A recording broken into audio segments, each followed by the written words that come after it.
The Autodesk Assistant helps reduce overall design time for designers by generating guidance and direction to additional learning resources using a conversational interface powered by Autodesk AI. Use the Autodesk Assistant to help with design tasks, learn about new features, and troubleshoot design challenges without leaving the workspace.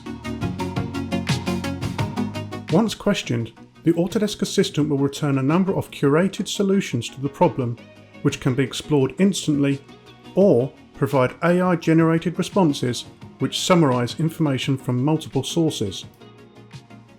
If further help is required, a support agent can be contacted directly in order to discuss the issue live, and the designer's account information is automatically populated to speed up the support process.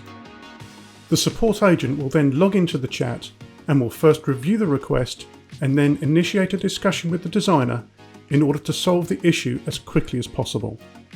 At the end of the discussion, a full transcript can be saved directly, but will also be emailed to the designer as a record of the interaction. As an alternative to the live chat with the support agent, the designer can initiate a support case.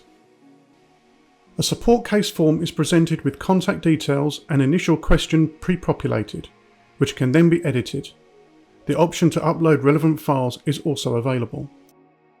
Once the case has been submitted, a summary is produced with case number, all of which is emailed to the designer.